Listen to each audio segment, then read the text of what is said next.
आप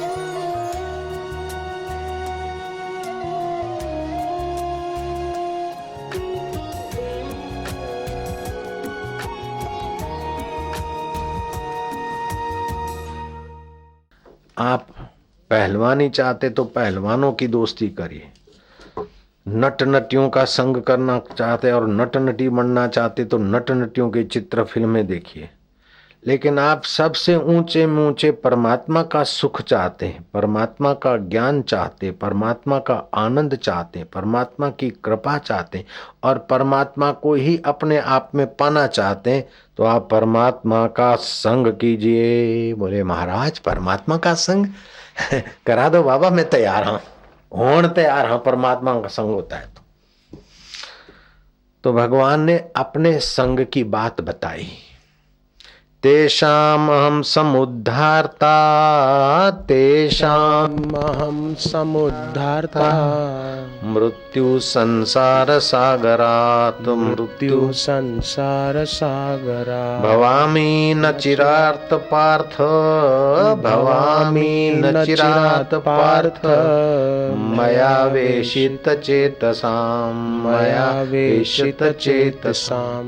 हे पार्थ, मेरे में आविष्ट चित्त वाले उन भक्तों का मैं मृत्यु रूपी संसार समुद्र से शीघ्र ही उद्धार करने वाला बन जाता हूं। तस्याहं सुलभम पार्थ, तस्याहं सुलभम पार्थ, नित्य युक्तस्य योगिनः, नित्य युक्तस्य योगिनः। जो नित्य युक्त होते हैं, जो योगी, मेरा योगी का मतलब है जो मेरे से अपना मन लगाते योग करते, उनके लिए मैं सुलभ हो जाता हूं। और जो मेरे में अपने चित्त को आविष्ट करते हैं, ऐसे भक्तों का मैं मृत्यु पे संसार सागर से शीघ्र उद्धार करने वाला हो जाता हूं। तो लौकिक साधन में अपना उद्योग की मुख्यता होती है, विचार विवेक की मुख्यता होती है, लेकिन ये अलौकिक साधन है, वहां भगवान का आश्रय, भगवान में श्रद्धा विश्वास और भगवान के नाम का आश्रय विशेष लाभ देता है।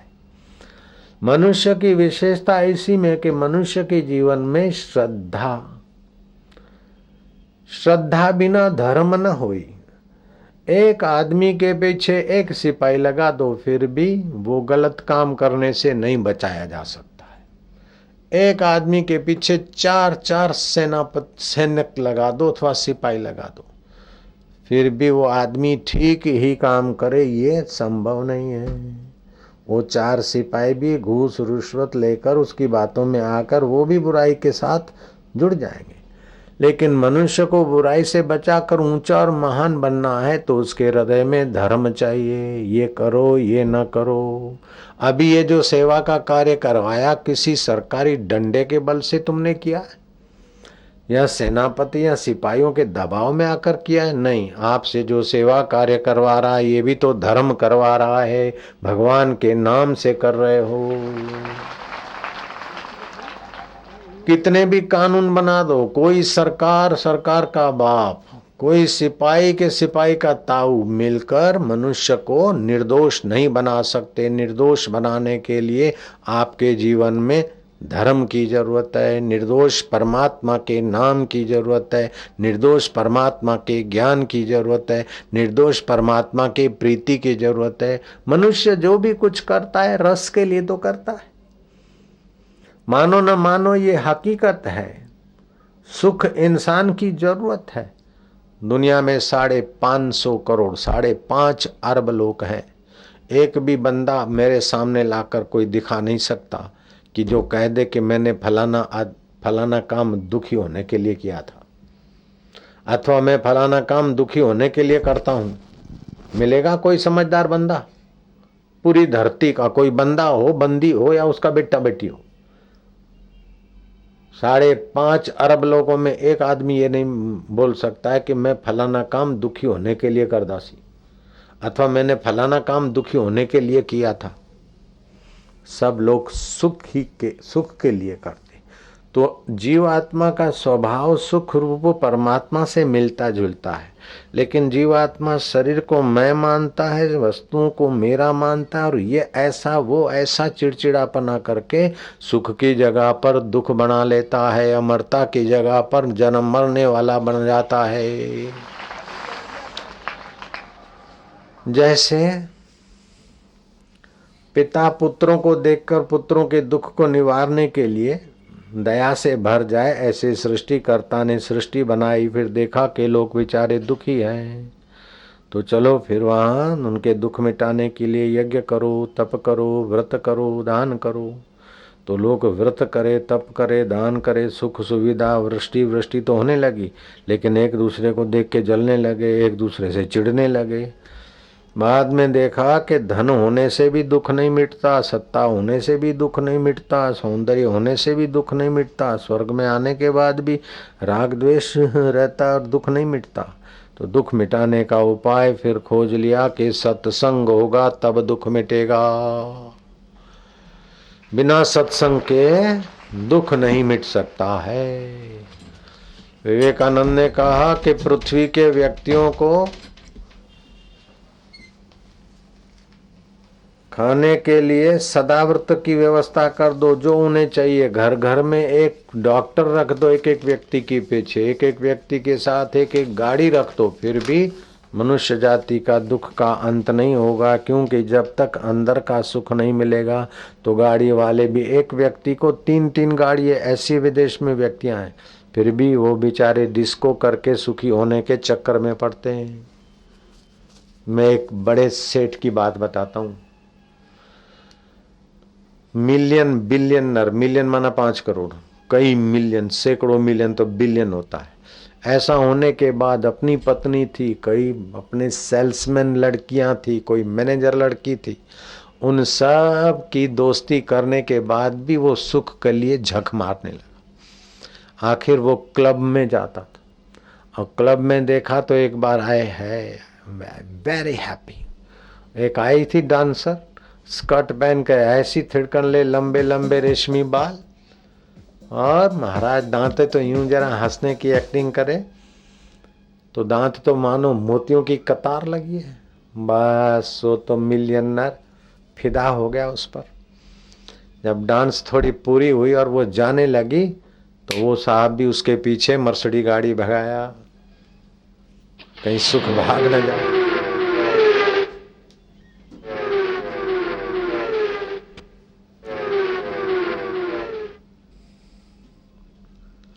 जहां वो पहुंची, गाड़ी रोकी, अपना कार्ड दिया कि इतने मॉल का, इतनी दुकानों का मालिक हूं और फलाना फलाना बड़ा सेठ। उस नर्तकी ने वेलकम किया और आई एम वेरी इम्प्रेस, तुम्हारे से बड़ा इम्प्रेस हूँ। बातचीत हुई। अब उनकी बातचीत में मैं बयान नहीं कर सकता हूँ, आप समझ लेना। जैसे लट्टू पीछे पड़ता है किसी के, ऐसी हुई बात हुई, आप समझ लेना, बंदी मुट्ठी में।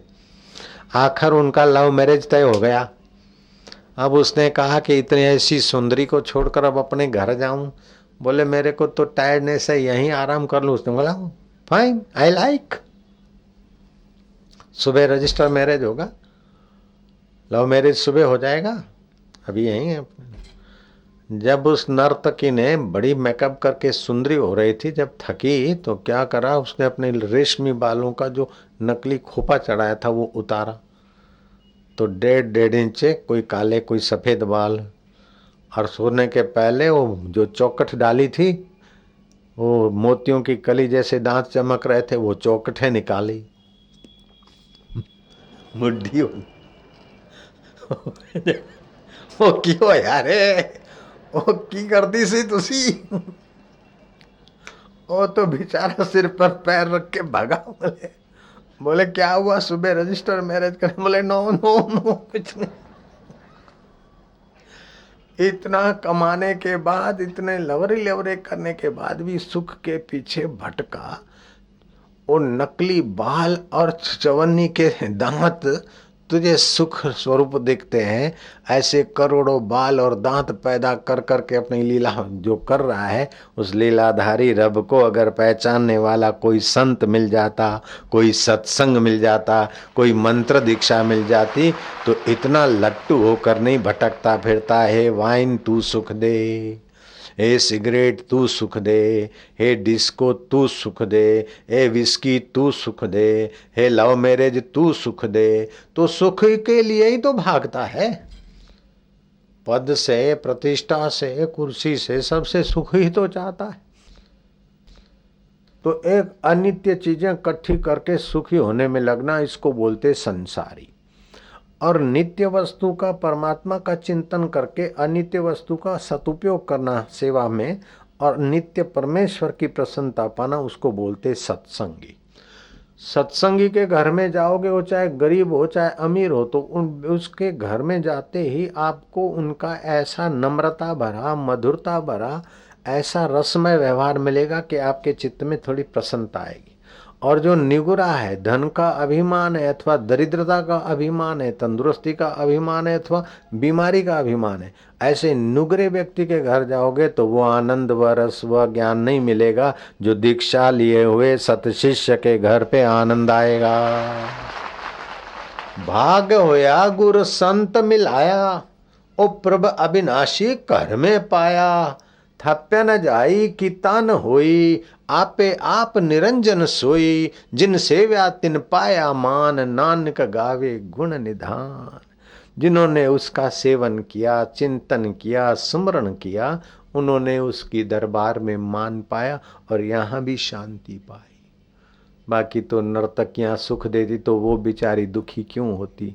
वो फिर सिगरेट पीकर सुख खोज रही, लवर बदल कर सुख खोज रही। तो नानक दुखिया सब संसार, सुखी बसे मिस्कीना जिन नाम आधार।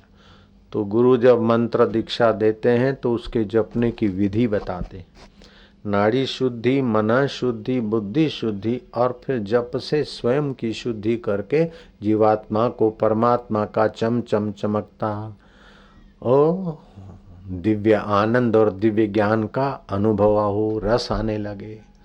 तो जब गुरु मंत्र मिलता है और साधक थोड़ी साधना करता है तो उसको पता चलना चाहिए कि मेरी साधना ठीक हो रही कि नहीं। उसका थर्मामीटर क्या है कि जो निगुरा था उस समय, जो उसके मन में दुख से डर लगता था, अब दुख उसको इतना दबा नहीं सकेगा। सुख में जितना पहले लट्टू हो जाता था, अब सुख उसको भुलावे में नहीं डाल सकता। मान में अहंकार से फूल जाता था, अब उतना फूलेगा नहीं। अपमान में सुकड़ जाता था, अब सुकड़ेगा नहीं। जैसा अमृत तैसी बिस खाटी, जैसा मान तैसा अपमाना। हर्ष शोक जाके नहीं, वैरी मित समान। कह नानक सुन रे मना, मुक्त ताहि ते जान। वो धीरे धीरे मुक्ति का अनुभव करता जाएगा। दुख में वो दब नहीं मरेगा, सुख में वो चिपक नहीं जाएगा। वो समझता कि सुख और दुख, मान और अपमान, जीवन और मरण, तंदुरुस्ती और बीमारी, ये तो माया का खेल है। इस माया के खेल को देखने वाला मेरा मायापति अमर आत्मा है, परमात्मा है, और मैं उसका प्रिय पुत्र, प्रिय बालक आत्मा हूँ। तो आत्मा परमात्मा का ज्ञान, आत्मा परमात्मा की प्रीति, आत्मा परमात्मा का सत्संग सुनते, साधन भजन करते, वो मनुष्य अपने जीवन को जीवनदाता के साथ जोड़ने की योग्यता निखार लेगा। यद कृते मनुष्य न सुरा न सुरहि। जो मनुष्य कर सकता है वो असुर, दैत्य, दानव नहीं कर सकते, देवता भी नहीं कर सकते। देवताओं के यहाँ स्वर्ग की सुविधाएं हैं, समय उसी में चला जाता है, पता नहीं चलता। दैत्यों के यहाँ तमस और झगड़ेबाजी और तू तड़ाका है, उनकी उतनी अकल ही काम नहीं करती। लेकिन मनुष्य बीच का है, और मनुष्य को सत्संग मिलता है, सद्गुरु मिलते, शास्त्र मिलते, और संसार का कोई सुख सुविधा वाहवाही मिली और उसमें जरा सा फंसा तो उसमें प्रॉब्लम आ जाएगा। जो प्रेम परमात्मा से करना चाहिए वो प्रेम अगर धन को किया तो इनकम टैक्स का नोटिस, सेल टैक्स का कुछ लफड़ा चालू हो जाएगा। जो भरोसा ईश्वर पे करना चाहिए वो भरोसा अगर मित्र और साथी पर करा तो वहां कहीं गड़बड़ आ जाएगी। जो भरोसा ईश्वर पर करना है वो भरोसा जवानी तंदुरुस्ती पे करा तो कब बुढ़ापा आ जाए, कब सिर दर्द होने लग जाए, कब बीमारी आ जाए।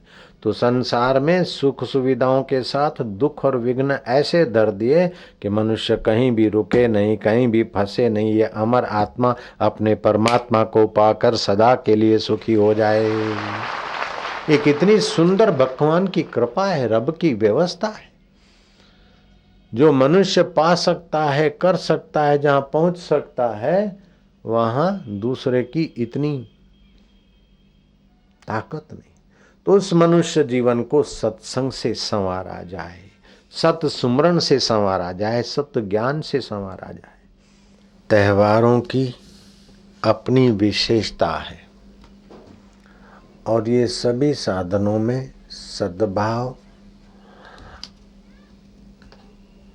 और सतर्कता लाने के लिए सत्संग सर्वोपरि साधन कहा गया है। एक घड़ी आधी घड़ी आधी में पुनिआद, तुलसी संगत साधकी हरे कोटि अपराध। संतों का सत्संग करोड़ों दोषों को, अपराधों को हरता है। सत्संग की जरूरत तो राजाओं को, महाराजाओं को, गरीबों को, अमीरों को, विद्वानों को, अनपढ़ों को, सबको सत्संग की जरूरत है। अगर जीवन में सत्संग नहीं होगा तो कुकर्म और कुसंग का प्रभाव बढ़ जाएगा। जिनके जीवन में सत्संग नहीं, उनके जीवन में धन दौलत सत्ता सब कुछ होने के बाद भी सच्चा सुख नहीं, सच्चा रस नहीं, सच्ची शांति नहीं और सच्चे प्रभु के लिए प्रेम नहीं होता। सत्संग के बिना आदमी दिखावटी जीवन जीकर परेशानी का शिकार बन जाता है। ऐसे लोग विदेशों में 100 आदमियों में से 70 आदमी तो चैन की नींद भी नहीं कर पाते बेचारे। धन के तो अंबार हैं, गाड़ियां हैं, लेकिन चित्त में शांति नहीं, चैन नहीं। नाच गाना देखते हैं, शराब पीते हैं, कबाब खाते, न करने का सब कुछ करते सुखी होने के लिए, फिर भी वे दुखी के दुखी रहते हैं। बालू से तेल निकल आए और आकाश को कोई चादर की नहीं लपेट ले, हो सकता है, लेकिन भगवत भक्ति और सत्संग के बिना हृदय में सुख और सच्ची शांति नहीं मिल सकती।